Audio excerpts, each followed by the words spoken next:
कसम से कमाल है उत्तर प्रदेश। दुनिया में जो कहीं नहीं होता वो उत्तर प्रदेश में होता है। यकीन ना आए तो एक बार इन लोगों को ही देख लीजिए। आज तक आपने नौकरी के लिए धरना देते देखा होगा, इंसाफ के लिए धरना देते देखा होगा, पुलिस भर्ती के लिए धरना देते हुए देखा होगा, लेकिन आज आपको हम इन लोगों की बातें सुनाते जो मुर्दों को लेकर धरना दे रहे हैं। जी हाँ, हम सच कह रहे हैं।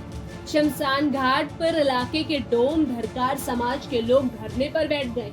उनका आरोप है कि जिला पंचायत ने घाट और शवदाह का ठेका इलाके के एक आदमी को दे दी, जिसके बाद शवदाह के लिए 500 रुपए का शुल्क भी तय कर दिया गया। अब आलम यह है कि शव का अंतिम संस्कार करने वाले 500 का पर्ची कटवा लेते और शवदाह के लिए घाट पर पहुंच जाते, लेकिन पीढ़ियों से शवदाह करने वाले यहाँ के डोम और धरकार समाज के लोग इससे परेशान।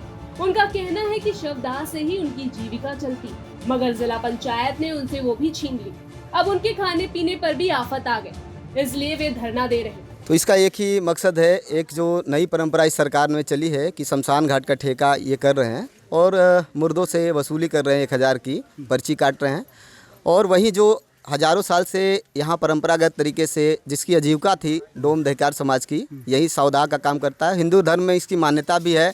तो निश्चित तौर पे उस समाज से बिना राय मशवरा किए और उस समाज की आजीविका को बिना ध्यान में दिए और ये गैर कानूनी तरीके से, चूँकि ये आता है ग्राम सभा के क्षेत्र में, लेकिन जिला पंचायत ने अपने तरीके से इसका टेंडर किया और टेंडर करके लोगों से वसूली करना शुरू किया। वसूली करना शुरू किया? शुरुआत में वसूली 1000 से हुई, ठीक है, और उसके बाद ये वसूली लगातार जारी है।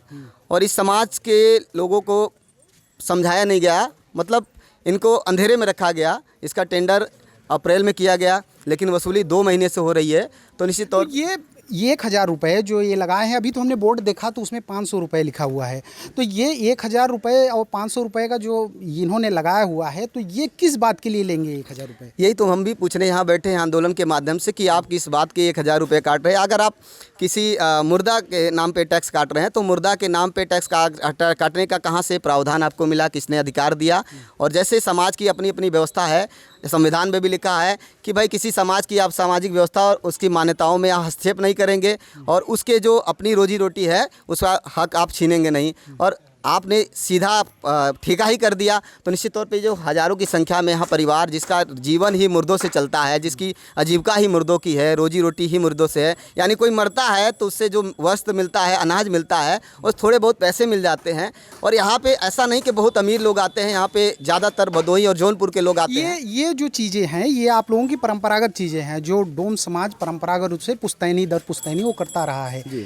ये एक तरीके से आपकी आजीविका छीनने का प्रयास है। सरकार ये चाह रही है कि आप इस पे भी टैक्स दो ताकि उनका कलेक्शन बढ़े, लेकिन आप लोगों को इसका घाटा देकर हो रहा है। इसके लिए आप लोग बैठे, कितने दिन हो गए आपको बैठे हुए? अभी तो हमें 2 तारीख से बैठे हैं, आज 9 दिन हो गए। हमारे 6 साथी हमारे साथ थे, जिनमें एक साथी की तबीयत खराब हुई और हमने अपने निजी चिकित्सक को बुलाया। 8 दिन तक हमें ना सुरक्षा की व्यवस्था दी गई, ना चिकित्सा की व्यवस्था दी गई, यानी हमारा मेडिकल परीक्षण भी नहीं कराया गया। तो निश्चित तौर पे ये जो शासन का हमारे प्रति रवैया है, और यहाँ एसडीएम साहब 2 बार आ चुके हैं, कल भी आए थे, तो उनका एक ही जिद है कि आप कहो तो आपका भी रेट तय कर दिया जाए। हमने तो जो ठेका दिया है ठेकेदार का रेट तय कर दिया है, लेकिन अगर आप कहोगे तो आपका रेट तय किया है। उनको शायद ये नहीं पता है कि अगर कोई मंदिर में पूजा करने जाता है तो पुजारी किसी पे दबाव नहीं कर सकता है कि या कोई पर्ची नहीं काट सकता कि हमें 1000 का ही चढ़ावा करोगे। वो तो अपनी मान्यताओं के है कि नाई किसी का बाल बना रहा है तो उसकी अपनी मर्जी है कि वो 10 रुपया ले या 50 रुपया दे।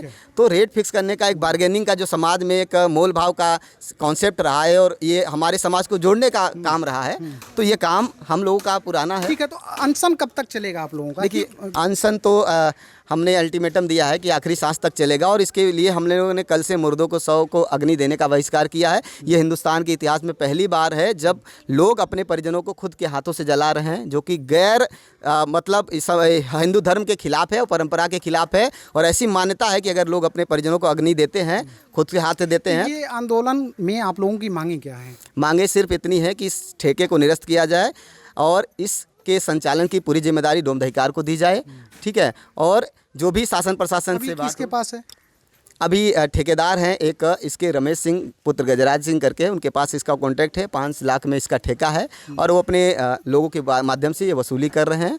और यहाँ पे जो वसूली हो रही है उसमें रोज़ मैं देख रहा हूँ लोगों के साथ नोक झोंक रहा है, चूँकि एक बार जो पर्ची कटा लेता है और दहीकार अपने कर की मांग करता है तो निश्चित तौर पर वो आदमी जो 100 के साथ आते हैं उनके साथ विवाद करते हैं कि उनको ये लगता है कि हमने एक बार पैसे दे दिए तो दोबारा पैसे क्यों दो, और वो सही भी है, ऐसा ही नहीं गलत है। मिर्जापुर से सुरेश कुमार की रिपोर्ट, यूपी तक।